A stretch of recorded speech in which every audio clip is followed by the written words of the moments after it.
Berita hari ini, sebuah kubur di Golgota dikabarkan telah kosong. Yesus yang dikuburkan di situ tidak dapat ditemukan. Oh no. Berikut rekan saya Keiko akan melaporkan dari lokasi. Silakan rekan Keiko. Terima kasih rekan Ayah. Selamat siang pemirsa, bersama saya Keiko. Sekarang saya ada di Yerusalem, di area tempat Yesus dikuburkan. Pemirsa, sekarang di situ adalah tempat Yesus dikubur. Sekarang saya akan cari tahu apa yang sebenarnya terjadi. Stop. Ibu Maria Magdalena kan? Iya. Maaf ya, aku lagi terburu. Ibu tahu Yesus di mana? Enggak. Tadi pagi aku cek di kuburnya Yesus, batunya sudah terguling. Tubuh Yesus nggak ada. Pemirsa, Yesus sudah tidak ada di kuburnya. Menurut ibu Yesus bisa di mana? Nah yang itu, aku harus kasih tahu murid-muridnya. Oke, baiklah Bu. Pemirsa, demikian informasi yang saya dapat dari Ibu Maria Magdalena. Kubur Yesus sudah kosong, batunya sudah terguling. Saya yakin Yesus sudah bangkit. Terima kasih. Saya kembalikan rekan saya, Ayako. Terima kasih. Terima kasih rekan Keiko. Kubur Yesus kosong, Ia sudah bangkit. Mari kita rayakan kebangkitannya. Selamat Paskah.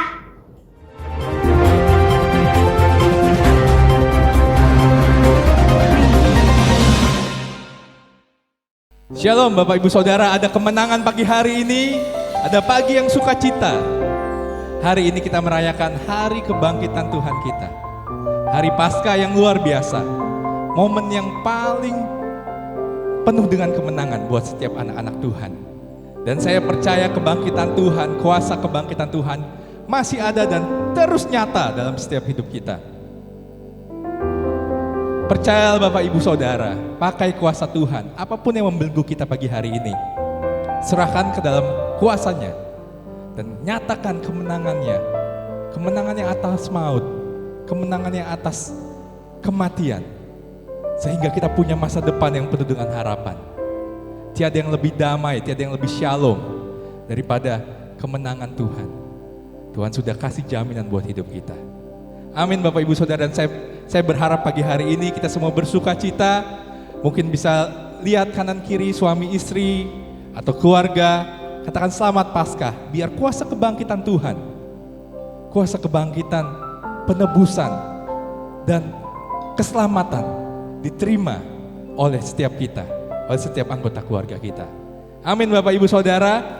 Ia Allah yang menyelamatkan kita. Ia bukan Allah yang tinggal diam. Itu bukti kasihnya yang terbesar dalam hidup kita. Ia datang menjangkau setiap anak-anaknya, menjadikan kita milik Tuhan. Hidup kita ini milik Tuhan. Hari ini kita nyatakan, Engkau Yesus penyelamatku. Mari kita bersorak, mari kita memuji, mari kita tinggikan nama Dia, nama Yesus.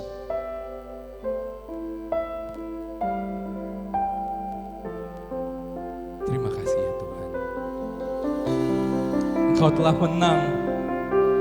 Engkau sebagai jaminan, sehingga kami boleh datang menikmati hadirat Tuhan. Karena ada jaminan daripadamu ya Bapa. Thank you Jesus.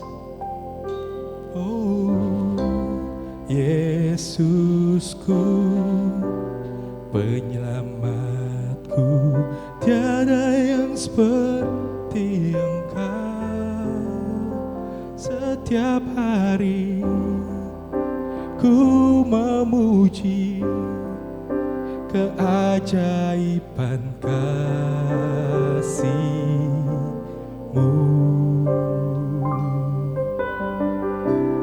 Penghibur,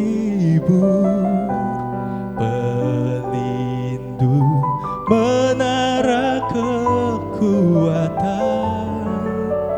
Biarlah semua yang bernafas tak berhenti menyembahmu.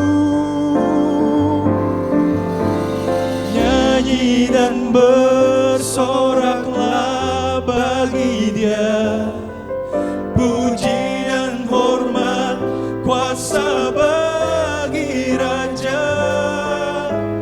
Gunung tunduk, laut bergelora mendengar namamu.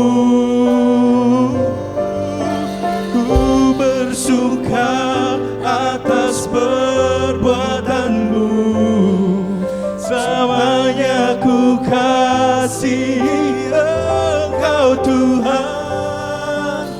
Tiada janji seperti yang ada padamu.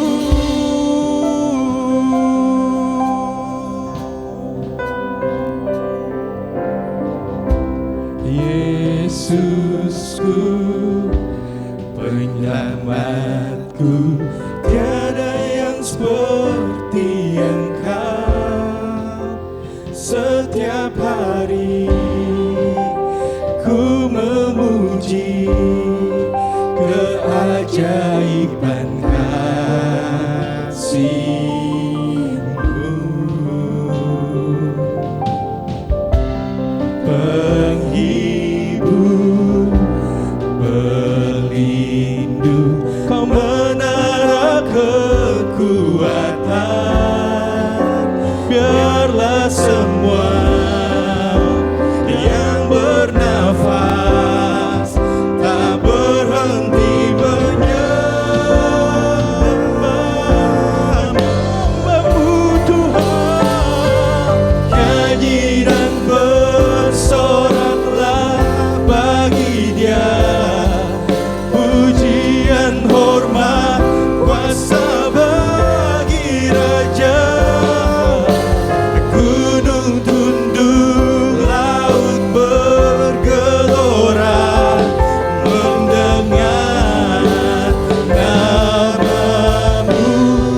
Nama Yesus, oh ku bersuka atas perbuatanmu, selamanya ku kasihi Engkau Tuhan. Tiada janji seperti yang ada padamu.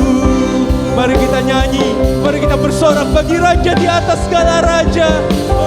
Oh, nyanyi dan bersorak, kami bersorak.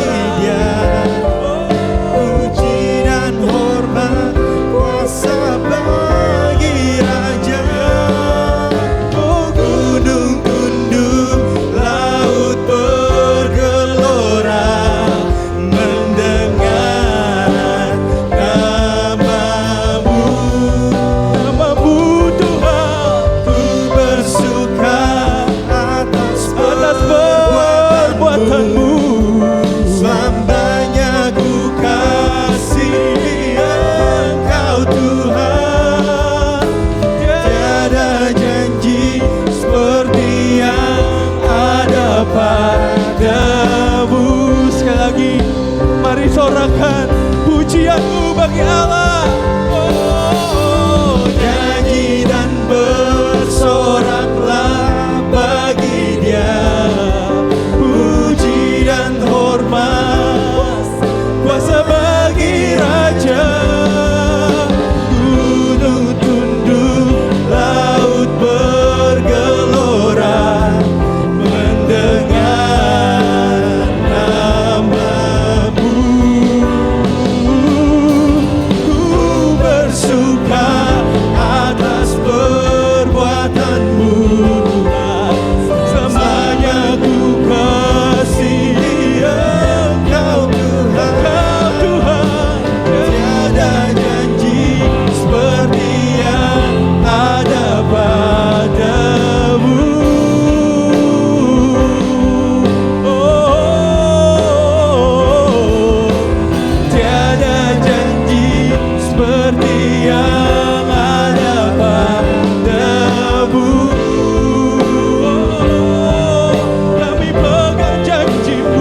buat kemenangan yang Tuhan sudah kasih, buat anugerah Tuhan yang besar, buat keselamatan, buat penebusan, buat kasih setia Tuhan.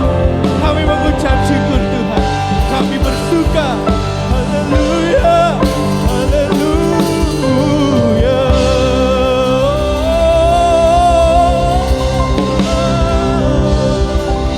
Oh, haleluya. Terima kasih Tuhan. Kami mau nyanyi dan bersorak bagi Engkau. Tiada karya yang lebih besar, tiada kasih yang lebih besar daripada kasih seorang sahabat yang memberikan nyawanya. Bahkan tiada kuasa yang lebih besar daripada kuasa kebangkitan Tuhan yang dinyatakan dalam hidup kami. Kami beroleh kemenangan, kami dimerdekakan, kami dibebaskan. Semua karena kasih dan setia Tuhan. Perbuatanmu ajaib, perbuatanmu ajaib. Begitu ajaib kasih-Mu Tuhan. Terima kasih. Kami mau bersorak-sorai buat Engkau. Hanya di dalam nama Tuhan Yesus kami mengucap syukur. Dan kami siap memuji Engkau Tuhan. Lewat pujian bukan hanya dari lidah bibir kami, tapi dalam hati kami yang melimpah dengan ucapan syukur. Haleluya. Haleluya. Amin. Mari kita bersorak-sorai Bapak Ibu Saudara. Come on, bersorak-sorai.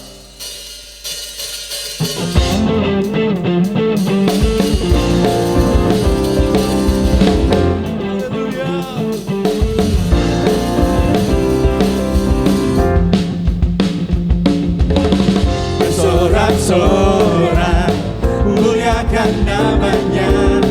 Dia berperang ganti kita. Yang berperang ganti kita. Mari bertepuk tangan. Bertepuk tangan, muliakan namanya. Dia selamatkan jiwa kita. Hanya kata nama lain, hanya Yesus. Satu-satunya penebus, kalahkan maut, bangkit dan hidup. Tuhan yang memberi kemenangan bersama kita, di dalam kita. Masuk dalam kemuliaannya. Dia berlindungan, Ada pengharapan.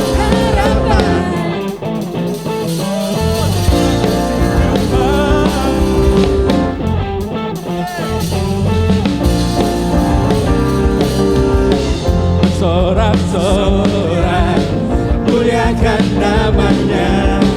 Dia berperang ganti kita. Bertepuk tangan.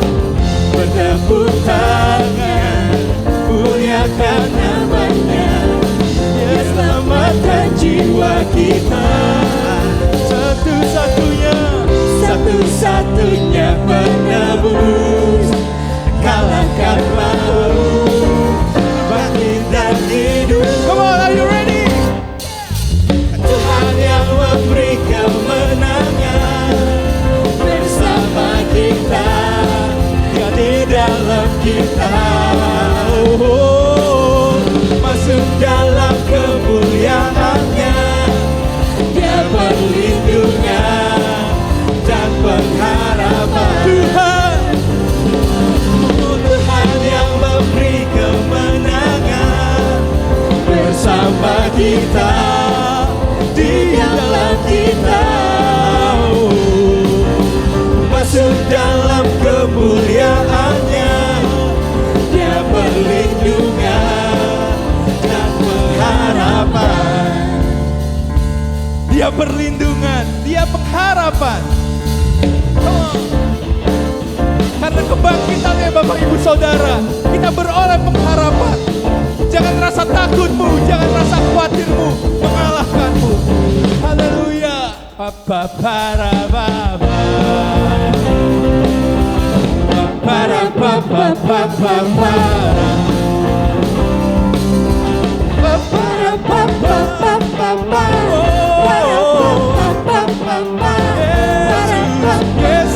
Yesus yang beri kemenangan. Tuhan yang memberi kemenangan bersama kita, di dalam kita. Masuk dalam kemuliaannya.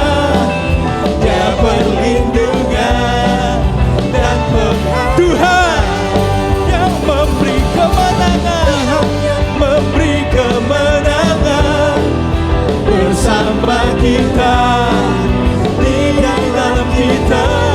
Oh, mari masuk dalam kemuliaan-Nya.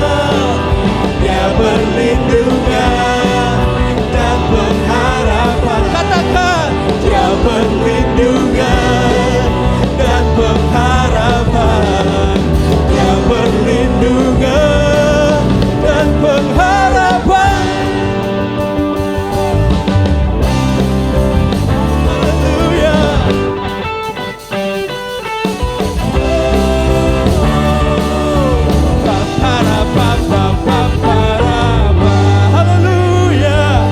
Haleluya. Haleluya. Dia perlindungan. Dia pengharapan. Ada pengharapan Bapak Ibu Saudara. Oleh sebab itu jangan pernah putus asa. Jangan pernah menyerah. Sebab Tuhan tidak pernah menyerah dalam hidup kita.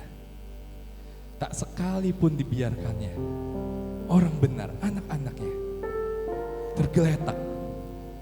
Apapun kondisimu hari ini, mari ingat kebangkitan Tuhan. Kubur itu kosong Bapak Ibu Saudara. Ada hidup yang diberikan. Ada hari esok yang penuh dengan pengharapan.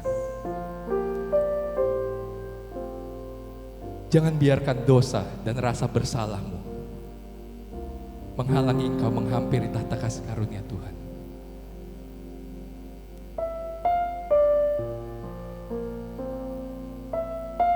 Tirai itu telah terbelah.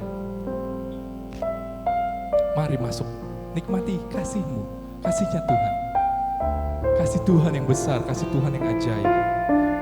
Ia melayakkan kita saat kita menghampirinya. Mari pandang kepada tahta kemuliaan Tuhan.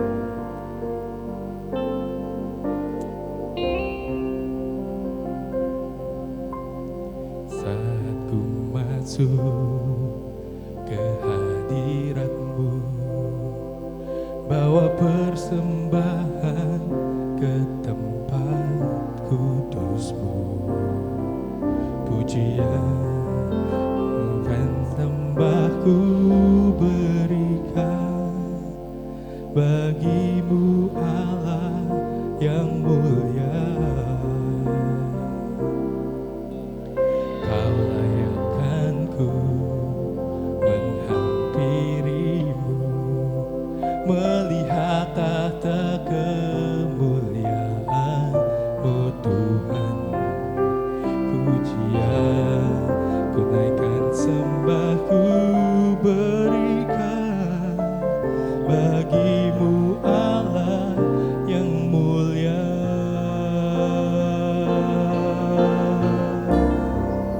Oleh kuasa darah-Mu, Kau telah tebus dosaku. Kekudusan-Mu melingkupiku. Kasih-Mu mengalir memulihkan hidupku.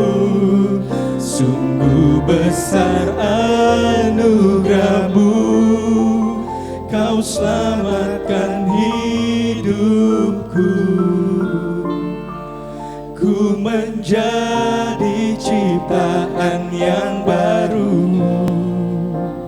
oleh kuasa darah-Mu. Kau layakkanku ya Tuhan. Kau layakkanku menghampiri-Mu, melihat tahta kemuliaan-Mu Tuhan. Mari naikkan pujian-Mu. Pujian ku naikkan, sembahku berikan. Kasih yang terbaik dalam hidupmu, Mu Allah yang mulia. Bagi-Mu Tuhan, oleh kuasa darah-Mu, Kau telah tebus dosaku. Kekudusan-Mu melingkupiku. Kasih-Mu, oh mengalir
bagi setiap kita, anak-anaknya. Sebab Dia hidup. Ada hari esok. Katakan sebab Dia hidup. Sebab Kau hidup Tuhan. Ku tak gerak. Karena ku tahu Dia pegang hari esok. Hidup ini jadi berarti. Hidup jadi berarti. Sebab Dia hidup. Katakan sebab Dia hidup. Sebab Dia hidup. Oh, ada hari esok. Sebab Dia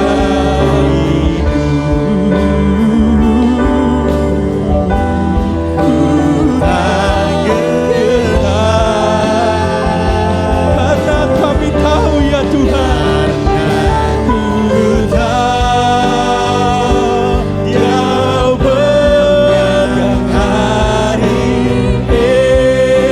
esok. Hidup jadi berarti sebab Dia hidup. Karena ku tahu, oh, karena ku tahu Dia pegang hari esok. Hidup jadi berarti sebab Dia hidup. Hidup ini jadi berarti Tuhan. Hidup jadi berarti sebab Dia hidup. Hidup jadi berarti. Hidup jadi berarti sebab Dia hidup. Yesusku hidup. Yesusku hidup. Yesusku ajaib. Haleluya. Haleluya. Haleluya. Haleluya. Yesusku luar biasa. Engkau hidup. Engkau berkuasa Tuhan. Engkau Raja. Engkau Allah. Engkau Bapa kami. Yesusku hidup. Oleh sebab itu aku percaya ada pengharapan di dalam Engkau Tuhan. Ada kemenangan, ada mujizat, ada kuasa di dalam nama Tuhan Yesus Kristus. Haleluya. Terima kasih Tuhan. Haleluya. Haleluya. Amin. Shalom warga kerajaan yang ada di GSJA Pugar. Senang sekali saya bisa sharing kebenaran firman Tuhan di tengah-tengah Anda semuanya. Dan dalam suasana kebangkitan Tuhan kita Yesus Kristus, kebangkitan yang memberikan pengharapan. Dan kita tahu pasti pengharapan di dalam Tuhan tidak akan pernah mengecewakan. Peristiwa kebangkitan Tuhan Yesus merupakan bagian daripada berita Injil yang sejati. Dalam 1 Korintus pasal 15 ayat 3 dan 4 dijelaskan bagaimana Injil itu yang pertama adalah Kristus Yesus telah mati bagi dosa kita, bagi pelanggaran kita. Dia menanggung segala dosa dan pelanggaran kita. Tetapi juga Yesus dikuburkan. Dia harus terjun ke dunia orang mati. Dan disitulah dia mengambil kunci kerajaan maut. Dan ada kabar baik, kunci kerajaan maut ada di tangan daripada Tuhan kita, Yesus Kristus. Lalu kemudian pada hari yang ketiga, jelas sekali Kristus Yesus bangkit dari kematian. Mengalahkan dosa, mengalahkan maut, mengalahkan kuasa kegelapan. Oh, kabar sukacita buat setiap kita. bagaimana kebangkitannya mengubahkan setiap kita. Dan saya mau katakan seperti dalam Kolose pasal pertama ayat 27 berkata, kepada mereka Allah mau memberitahukan betapa kaya dan mulianya rahasia itu di antara bangsa-bangsa lain, yaitu Kristus ada di tengah-tengah kamu, Kristus yang adalah pengharapan akan kemuliaan. Christ in you, Kristus di dalam kita. Dalam terjemahan bahasa Inggris lebih bagus yang dikatakan Kristus dalam kita, pengharapan akan kemuliaan. Akibat kebangkitannya maka kita mengalami apa yang disebut dengan pindah posisi. Sebab kata bangkit salah satu kata Yunani yang dipakai adalah anistemi. Anistemi arti pertama adalah pindah posisi. Pindah posisi dari mana? Pindah posisi dari dulu dikuasai oleh iblis. Sekarang dikuasai oleh Tuhan kita Yesus Kristus. Dulu di dalam ikatan dosa. Sekarang oleh karena kuasa kebangkitannya kita mengalami kuasa Roh Kudus, kuasa kebenaran menguasai kita. Dulu dalam kerajaan kegelapan, kerajaan setan. Sekarang kita hidup di dalam kuasa kerajaan Allah. Dan inilah yang sesungguhnya maksud Yesus kenapa dia datang ke dalam dunia. Dia datang bukan untuk membuat agama baru. Dia datang ke dalam dunia untuk menegakkan kembali supaya kerajaan Allah dinyatakan di planet bumi ini. Beda sekali antara agama dengan kerajaan. Bedanya adalah agama adalah usaha manusia untuk mencari Tuhan. Ya kalau ketemu, kalau Tuhan sembunyi bagaimana? Tapi kerajaan Allah berbeda. Kerajaan Allah mengajarkan bahwa Tuhan datang justru mencari manusia. Dan kalau Tuhan yang datang mencari, dia pasti ketemu. Kecuali kita menolaknya. Sebab Alkitab berkata, bukan kamu yang memilih aku, kata Tuhan. Tapi Tuhan yang memilih setiap kita. Bersyukur kalau hari ini Anda bisa percaya Yesus sebagai Tuhan yang telah bangkit dari kematian. Memberi pengharapan. Itu artinya Anda telah dipilih oleh Tuhan kita, Yesus Kristus. Dan perbedaan kedua agama dengan kerajaan adalah yang kedua, agama, bahkan semua agama mengajarkan bahwa manusia dibekali, diperlengkapi agar supaya apa? Siap-siap supaya nanti kalau mati siap masuk sorga. Tetapi kerajaan Allah berbeda. Justru kerajaan Allah mengajarkan manusia dibekali, manusia diperlengkapi supaya apa? Bukan supaya mati siap masuk sorga, tetapi menghadirkan kerajaan sorga nyata di muka bumi lewat kehidupan setiap kita. Berbeda sekali dan itulah yang Yesus kerjakan. Dia datang supaya kerajaan Allah ditegakkan di muka bumi itu. Makanya dia berkata dalam Matius 4 ayat 17, repent for the kingdom of heaven is at hand. Bertobatlah sebab kerajaan sorga sudah dekat. Kita dipindahkan dari kerajaan kegelapan kepada kerajaan sorga. Lewat apa? Lewat kehidupan yang dalam pertobatan. Sebab kata bertobat di situ dipakai kata metanoia, change the way of your thinking. Perubahan pola pikir karena apa? Karena ada hal yang baru telah datang. Apa itu hal yang baru? Dialah kerajaan Allah. Tuhan ingin nyatakan bagi setiap kita. Kerajaan Allah berbicara apa? Berbicara tentang pemerintahan Kristus yang nyata di dalam kita, di antara kita dan bersama kita. Apakah Anda mengizinkan Yesus menjadi raja, memerintah penuh dalam hidup Anda? Sebab belum tentu ketika seseorang beragama Kristen, dia hidup di dalam kerajaannya. Ketika dia mengizinkan pemerintahan Kristus nyata di dalam hidupnya, maka saya percaya dia akan tinggal dalam pengaruh dan kuasa daripada kerajaan Allah. Pindah posisi telah kita alami dalam diri kita. Tetapi yang berikutnya juga arti kata bangkit, anistemi. Itu juga berbicara tentang bangkit dan berani menghadapi musuh. Wow. Ingat, musuh kita bukan darah dan daging. Efesus pasal 6 menjelaskan, sebab peperangan kita bukan melawan darah dan daging. Musuh kita bukan mertua kita, bukan menantu kita, bukan orang tua kita, bukan orang lain. Tapi musuh kita adalah roh-roh jahat, penguasa di udara, penghulu-penghulu, pemerintah di udara. Itulah musuh-musuh yang harus kita taklukkan dan kalahkan dengan satu kuasa. Kuasa nama di atas segala nama, Tuhan kita Yesus Kristus. Dan jangan takut, karena Kristus telah bangkit dari kematian, mengalahkan dosa, mengalahkan maut, mengalahkan kuasa-kuasa kegelapan. Maka otoritas kerajaan Allah pun diberikan kepada setiap kita. Sehingga Tuhan berjanji dalam Markus 16 ayat yang ke-17-18. Tanda-tanda ini menyertai orang percaya. Mereka akan mengusir setan-setan demi nama Yesus Kristus. Wow, kita mengalami kuasa kebangkitan. Kita berani menghadapi musuh. Kita tidak hidup di dalam ketakutan ataupun kecemasan. Tapi menerima apa yang disebut dengan the spirit of boldness. Roh yang gagah berani. Untuk kita berani berperang. Karena peperangan yang sejati bukan secara fisik. Peperangan yang sejati itu terjadi di dalam yang disebut peperangan rohani. Dan itu berpusat di pikiran setiap kita. Tapi kemenangan telah dijanjikan oleh Tuhan bagi setiap kita. Setelah itu kuasa kebangkitan.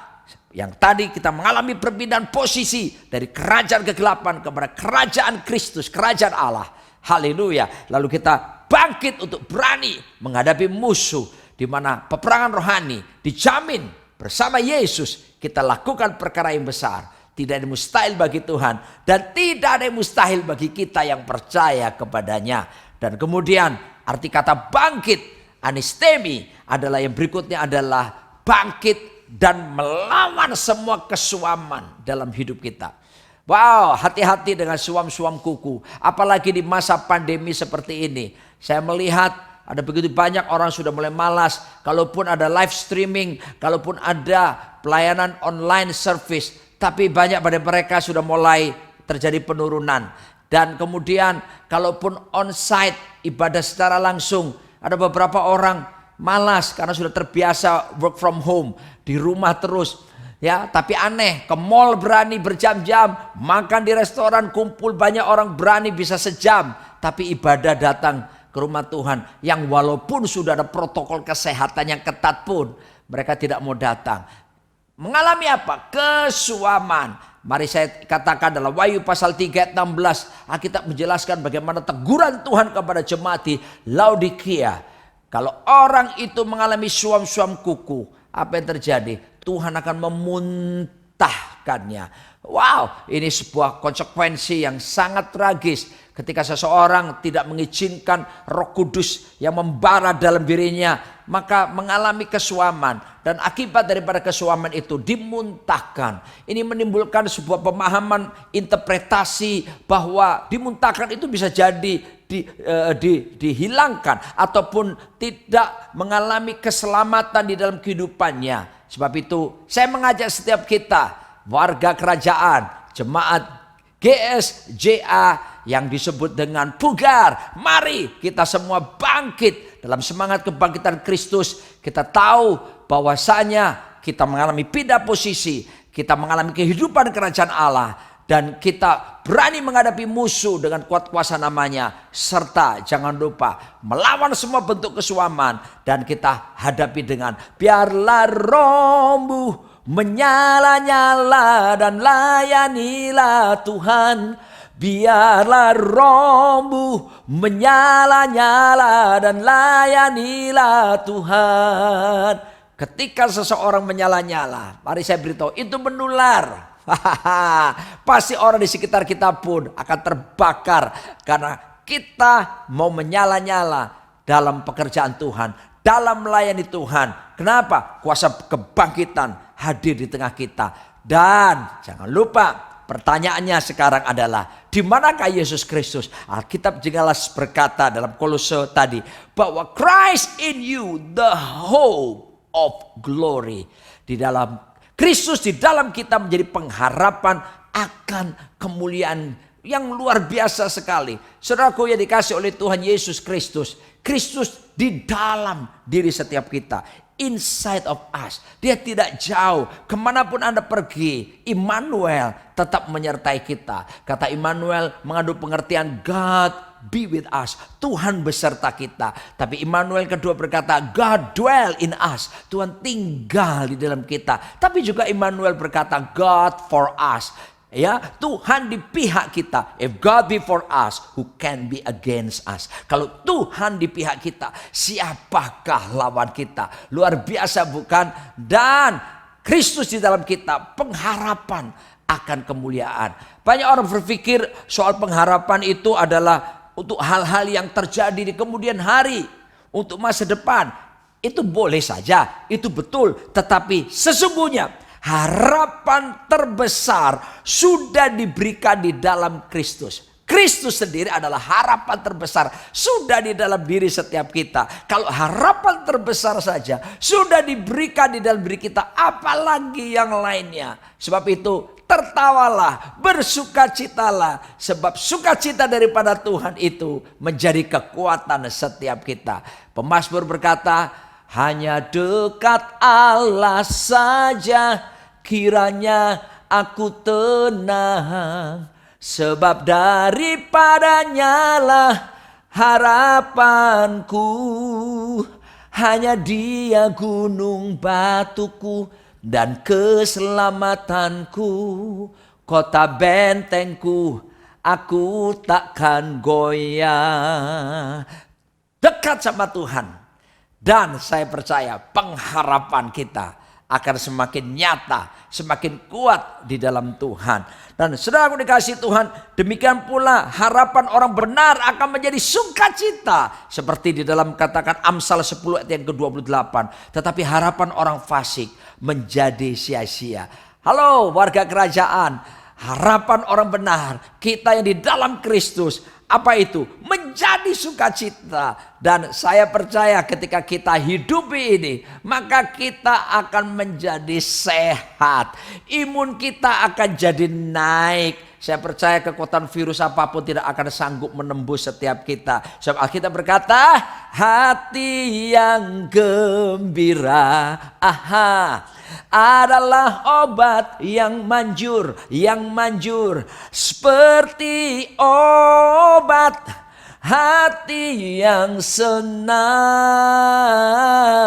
tapi semangat yang patah keringkan tulang. Hati yang gembira, Tuhan senang. Ya, di dalam Kristus harapan orang benar menjadi sukacita. Ya, mari saya akan tunjukkan sekarang akronim daripada pengharapan, hope itu sendiri. Ya, saya akan tunjukkan kalau kita dibuat akronim atau singkatannya, dan saya percaya itu mudah diingat dan kita tahu bahwa disitulah kita mengalami harapan di dalam Tuhan, tidak akan pernah mengecewakan. Kata hope, H-O-P-E, hanya adalah holy, haleluya. Hidup kudus, hidup benar. Dalam 1 Korintus 6 ayat yang ke-11 berkata, dan beberapa orang di antara kamu demikianlah dahulu. Tetapi kamu telah memberi dirimu disucikan. Kamu telah dikuduskan. Dan kamu telah dibenarkan dalam Tuhan Yesus Kristus. Dan dalam roh Allah kita. Perhatikan, mari kita menyucikan diri dari segala pencemaran jasmani maupun rohani. Dan penyucian dikerjakan, sudah dilakukan oleh Kristus Yesus di kayu salib bagi setiap kita. Sehingga kita mengalami pengudusan yang pertama disebut ya, positional sanctification. Penyucian secara posisi. Posisi kita seperti tadi, bangkit adalah pindah posisi. Kita disucikan dari hidup dalam dosa kepada hidup di dalam kebenaran, kesucian. Pindah posisi. Secara posisi kita diubahkan dari kuasa kegelapan kepada kuasa kerajaan anaknya yang kekasih, Yesus Kristus. Ya, lalu kemudian setelah mengalami penyucian secara posisi dari hidup dalam dosa, akhirnya kita lahir baru di dalam Tuhan. Maka kita mengalami penyucian yang berikutnya yang disebut yang progressive sanctification. Penyucian yang terus menerus setiap hari. Makanya bertobat itu harus terjadi sesering mungkin. Menerima Yesus sebagai Tuhan dan Juru Selamat. Menerima Kristus itu sekali seumur hidup. Tapi itu hidup dalam pertobatan. Itu harus kita alami setiap hari dalam hidup setiap kita. Dan kita mengalami penyucian secara terus menerus sampai akhirnya. Yang ketiga, kita mengalami yang disebut dengan perfected sanctification. Penyucian kesempurnaan. Di mana kita akan ketemu muka dengan Tuhan. kita punya tubuh yang baru, tubuh kemuliaan. Dan kita akan memerintah bersama dengan Yesus sampai selama-lamanya. Oke, kita kudus bukan karena usaha kita sendiri. Kita kudus sekalipun kita tinggal di kota kudus. Kalau kita tidak dikuduskan oleh darah Yesus, mana mungkin kita bisa hidup dalam kekudusan. Dan kita bisa menjadi suci bukan karena usaha manusia, tetapi karena anugerah yang diberikan Tuhan bagi setiap kita. Kata anugerah, kasih karunia, kata Yunani dipakai adalah charis. Charis itu artinya God's ability, kemampuan Tuhan yang diberikan kepada kita supaya kita bisa menjadi taat untuk melakukan kebenaran, sehingga kasih karunia dan kebenaran akan berjalan bersama-sama, bahkan bercium-ciuman. Ada anugerah kasih karunia itu memampukan kita melakukan kebenaran dan kita berjalan dalam kemurnian kekudusan. Sebab Ibrani 12 ayat 14 berkata, berusahalah hidup damai dengan semua orang dan kejarlah kekudusan. Sebab tanpa kekudusan tidak ada seorang pun yang akan melihat Tuhan. Di dalam Kristus, karena kuasa kebangkitannya, kita punya pengharapan. Pengharapan apa? Hidup benar di dalam Tuhan. Berjalan dalam kemurnian, kesucian demi kesucian. Kenapa? Karena ada kasih karunia, kemampuan Tuhan yang memampukan kita untuk melakukan kebenarannya. Sehingga kasih karunia, kebenaran itu dalam keseimbangan. Hidup benar, hidup suci sangat mungkin dan sangat menyenangkan. Lihat, Tuhan Yesus pun memberi keteladanan dalam Yohanes 17 ayat 19, dia berkata, dan aku menguduskan diriku bagi mereka supaya mereka dikuduskan dalam kebenaran. Tuhan Yesus, dia adalah Tuhan 100% dan manusia 100%. Dia saja menguduskan dirinya supaya apa? Mereka, murid-muridnya dikuduskan dalam kebenaran. Sama dengan setiap kita. Mari kita menguduskan diri kita karena anugerah Tuhan yang memampukan kita. Supaya apa? Keluarga kita, istri anak-anak kita dikuduskan di dalam kebenaran. Haleluya. Itu kata H. Lalu kemudian huruf H. Huruf yang berikutnya HOPE. O adalah obey. Bicara tentang ketaatan. Firman Tuhan berkata dalam Titus 2 ayat kelima, hidup bijaksana dan suci, rajin mengatur rumah tangganya, baik hati dan taat kepada suaminya. Ini pesan untuk para istri agar firman Allah jangan dihujat orang. Lalu 1 Petrus 1 ayat 14, hiduplah sebagai anak-anak yang taat dan jangan turuti hawa nafsu yang menguasai kamu pada waktu kebodohanmu. Ketaatan. Kenapa kita taat? Karena kita mencintai Tuhan. Kita taat bukan karena kita dikuasai oleh hukum, tapi kita taat karena kita telah mengalami anugerah yang daripada Tuhan Yesus Kristus. Ingat, anugerah diberikan supaya kita mampu menjadi taat. Taat untuk apa? Untuk melakukan kebenarannya. Sehingga hidup kita hidup di dalam keseimbangan yang luar biasa. Wow, ketika kita taat saudaraku, yang dikerjakan bukan karena masalah hukumnya, tapi karena anugerah dan karena mengasihi Tuhan Yesus Kristus. Kita akan melihat bahwa perintah-perintah Tuhan itu tidaklah berat. Kalau kita memiliki hati yang cinta, hati yang taat, dipenuhi kasih karunia, ketika kita mendengar firman Tuhan, maka ada kemampuan Tuhan yang akan diberikan kepada kita untuk kita mentaati, melakukan firman Tuhan. Kata taat itu diputar-putar tetap aja ya, dibaca dari kiri ke kanan, dari kanan ke kiri, dia tetap taat. Orang yang taat saudaraku, boleh saja ada guncangan dalam kehidupannya, tetapi penyertaan Tuhan, kekuatan Tuhan, janji-janji Tuhan akan tetap berlaku di dalam kehidupan orang-orang yang seperti itu. Kemudian P-nya, P adalah persistence. Persistence adalah ketekunan. Seperti Roma pasal 5 ayat 4-5 berkata, dan ketekunan menimbulkan tahan uji, dan tahan uji menimbulkan apa? Pengharapan. Haleluya. Dan pengharapan tidak mengecewakan, karena kasih Allah telah dicurahkan di dalam hati kita oleh Roh Kudus yang telah dikaruniakan kepada kita. Luar biasa. Saya mengajak setiap kita, ayo untuk kita bertekun sungguh-sungguh. Lihat, air kalau tercurah kepada sebuah batu, Lama-kelamaan batu itu pun bisa menjadi lubang. Oleh sebab itu kita harus belajar untuk bertekun. Seperti Kristus yang dengan tekun, ya, dia memikul salibnya, ganti sukacita. Mari kita bertekun melihat penyertaan Tuhan tidak akan pernah berubah dalam hidup setiap kita. Kita bertekun dalam apapun yang Tuhan percayakan. Di dalam pelayanan, dalam pekerjaan, dalam bisnis. Saya yakin barang siapa setiap perkara kecil, Tuhan akan memberikan perkara-perkara besar dalam kehidupannya. Tapi kita harus bertekun.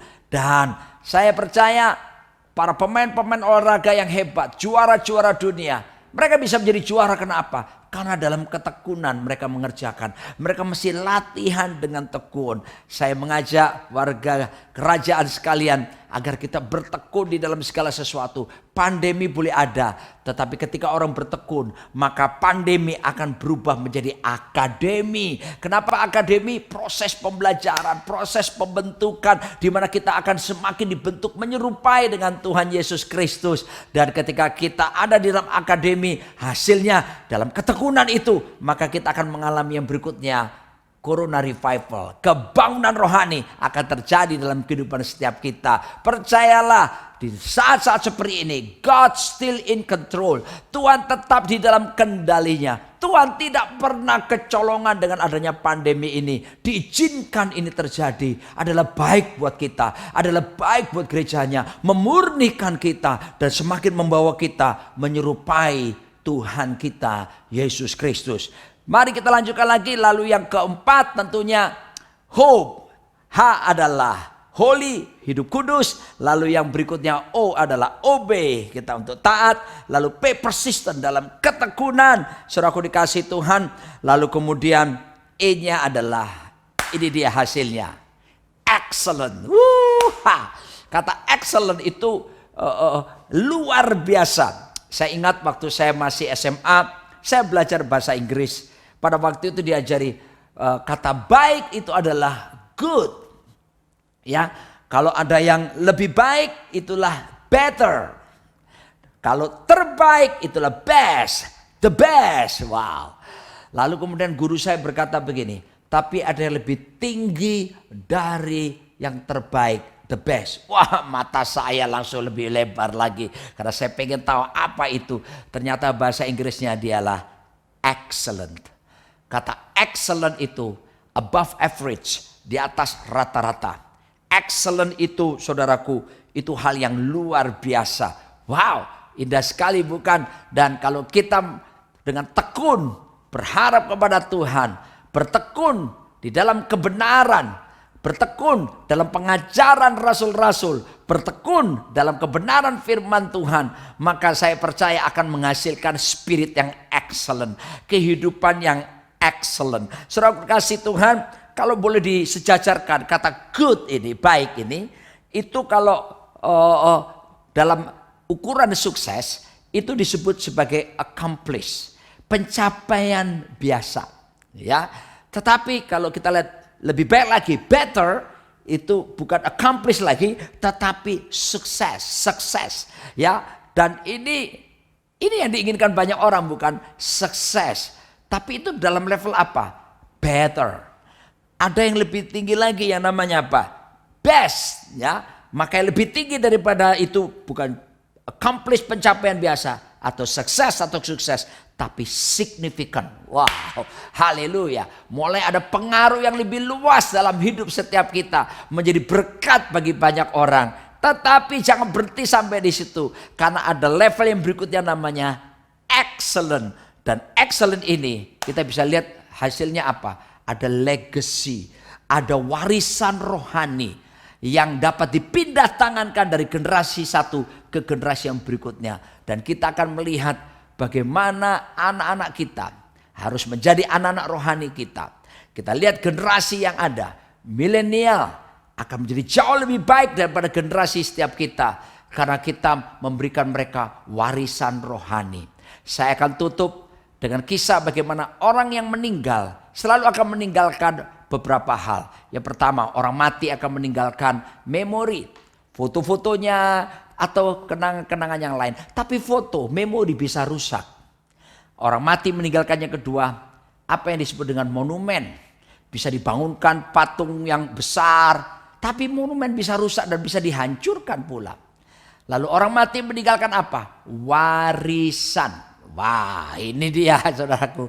Ada yang berkata, Pak, 7 turunan gak habis. Apakah betul? Gak habis. Warisan malah berbahaya. Harta, tanah, rumah, pabrik, apapun. Bisa jadi saudara bersaudara bisa berkelahi. Bisa merasa menerima ketidakadilan. Tapi saya ajak warga kerajaan untuk mencapai excellent itu. Yaitu legacy, warisan rohani. Yang dapat dipindah tangankan dari generasi yang satu ke generasi yang berikutnya. Dan warisan rohani itu apa? Warisan rohani Mazmur 78 menjelaskan. Dialah gaya hidup memuji menyembah Tuhan. Gaya hidup yang intim dengan Tuhan. Lalu kemudian gaya hidup yang disebut love encounter. Lalu power encounter. Hidup di dalam kuasa. Mengalami perjumpaan dengan Tuhan dalam kuasanya. Lalu gaya hidup apa? Miracle encounter. Gaya hidup dalam mujizat. Mengajarkan kepada generasi ini bahwa harus intim dengan Tuhan. Harus percaya kuasa Tuhan tidak pernah berubah dulu, sekarang, bahkan sampai selama-lamanya. Dan mempercayai kepada generasi. Kita ajarkan kepada generasi bahwa Yesus Kristus tetap sama. Baik kemarin, sekarang, bahkan sampai selama-lamanya. Kalau dulu Tuhan bisa buat mujizat, hari ini pun Tuhan tetap sanggup melakukan mujizat bagi setiap kita. Lalu kemudian jangan lupa gaya hidup yang selanjutnya, the truth encounter, perjumpaan dengan kebenaran. Mari kita ajarkan kepada generasi supaya mereka mengerti bahwa di bawah kolong langit ini tidak ada nama lain yang olehnya manusia bisa diselamatkan kecuali dalam satu nama, yaitu Tuhan kita Yesus Kristus. Kebangkitannya dari antara orang mati memberikan pengharapan di dalam Dia, dan pengharapan di dalam Kristus Yesus tidak pernah mengecewakan. Dan di dalam Kristus saya percaya kita akan dijadikan orang-orang yang terus berjalan makin lama makin kuat hendak menghadap Tuhan di Sion. Bersama dengan Yesus kita punya pengharapan yang besar. Karena harapan yang terbesar sudah ada di dalam diri kita, yaitu pribadinya. Apalagi pengharapan yang lain. So jangan khawatir apa yang kamu makan. Jangan khawatir apa yang kamu minum. Jangan khawatir apa yang kamu pakai. Semua dicari oleh bangsa-bangsa yang tidak mengenal Tuhan. Yaitu mereka para penyembah berhala. Tetapi mari carilah dahulu kerajaan Allah serta kebenarannya. Maka semuanya itu akan ditambahkan kepada setiap kita. Haleluya. Mari kita hadapi hari esok. Mari kita jalani hari-hari ini. Di tengah keadaan pandemi seperti ini, kita tetap punya pengharapan yang sejati. Harapan terbesar yang dinantikan oleh dunia sudah diberikan oleh kepada kita, yaitu Yesus Kristus. Saatnya sekarang bagikan harapan ini, bagikan pengharapan ini kepada banyak orang, supaya di luar sana kita akan menjangkau jiwa-jiwa, kita memuridkan jiwa-jiwa, dan kita akan bawa mereka kepada Tuhan kita Yesus Kristus. Sehingga datanglah kerajaanmu, jadilah kehendakmu di bumi seperti di sorga, menjadi kenyataan bagi setiap kita. Dan hidup kita menjadi berkat bagi banyak orang. Amin. Mari kita berdoa bersama-sama. Kami bersyukur Tuhan untuk kebangkitan-Mu dari antara orang mati. Engkau memberikan kami pengharapan yang tidak pernah mengecewakan. Kami bersyukur harapan terbesar, yaitu Yesus Kristus, sudah ada. Kalau harapan terbesar Kau sudah berikan kepada kami, yaitu Yesus Kristus, apalagi harapan yang lainnya. Maka itu kami akan terus bersuka cita di dalam Tuhan. Optimis, percaya dengan iman. Menapaki hari-hari esok dan hari di depan. Kami percaya masa depan kita, masa depan kami, masa depan yang gilang gemilang bersama-Mu. Berkati seluruh jemaat-Mu. Biarlah mereka tetap teguh di dalam Tuhan. Hidup dalam ketekunan. Mereka hidup dalam kebenaran-Mu. Mereka hidup dalam ketaatan.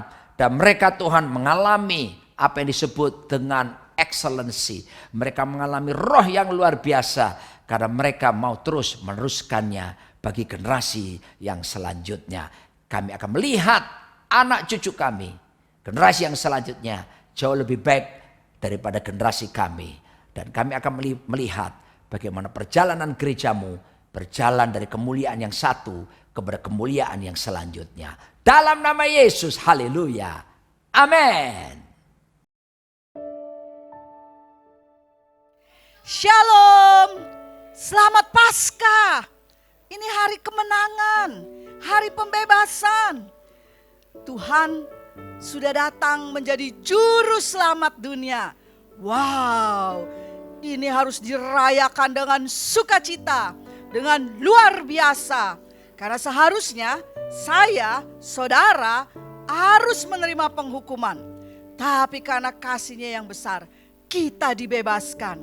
Saya sebagai gembala menghimbau, ayo para keluarga rayakan Paskah dengan penuh hormat, syukur, sukacita. Ini hari kemenangan yang tidak pernah boleh dilupakan.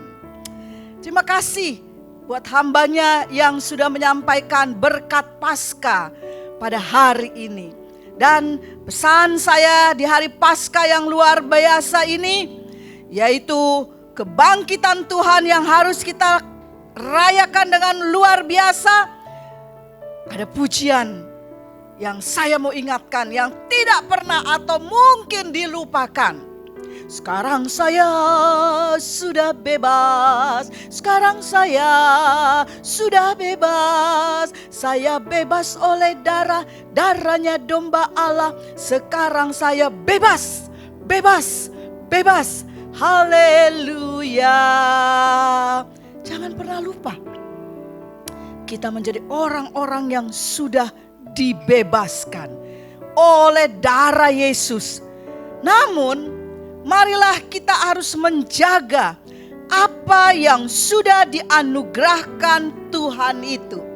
Di dalam Mazmur pasalnya yang ke-49 ayat 8 dan 9 dikatakan, tidak ada seorang pun yang dapat membebaskan dirinya, dan terlalu mahal harga pembebasan itu.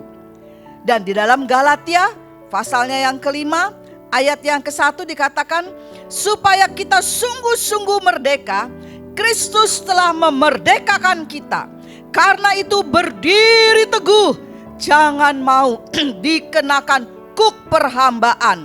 Dan di dalam ayatnya yang ke-13 dalam Galatia 5 dikatakan, saudara-saudara, memang kamu telah dipanggil untuk merdeka. Tetapi ingat, janganlah kamu mempergunakan kemerdekaan itu sebagai kesempatan untuk kehidupan di dalam dosa. Melainkan layanilah seorang akan yang lain oleh kasih. Nah, Bapak Ibu Saudara yang dikasihi Tuhan, bagian Allah sudah selesai. Artinya Dia sudah datang ke dalam dunia menjadi juru selamat dunia. Namun ada bagian kita, bagian saya, bagian saudara yang harus kita lakukan. Yaitu kita harus menjaga keselamatan itu dengan hidup menjadi berkat bagi banyak orang. Ceritakan, tunjukkan bahwa kita ini adalah orang-orang yang sudah menjadi ciptaan baru. Yang lama itu sudah berlalu. Kita hidup oleh Roh, dipimpin oleh Roh. Dan ketika kita hidup dipimpin oleh Roh, maka otomatis ada buah Roh yang harus terlihat dalam kehidupan kita. Harus ada kasih, harus ada sukacita, harus ada damai sejahtera, harus ada kesabaran, harus ada kemurahan, kebaikan, kesetiaan, kelemah lembutan, dan penguasaan diri. Mari, jangan lagi kembali kepada hidup yang lama. Pelihara kemerdekaan itu. Sekali bebas, tetap bebas selamanya. Immanuel, Allah beserta kita. Sekali lagi, selamat Paskah. Dan ucapkanlah itu kepada keluargamu, kepada temanmu, kepada saudara-saudaramu. Bukan hanya di Natal kita bersukacita, tapi ini hari yang luar biasa. Sampaikan salam itu. Selamat Paskah. Tuhan memberkati.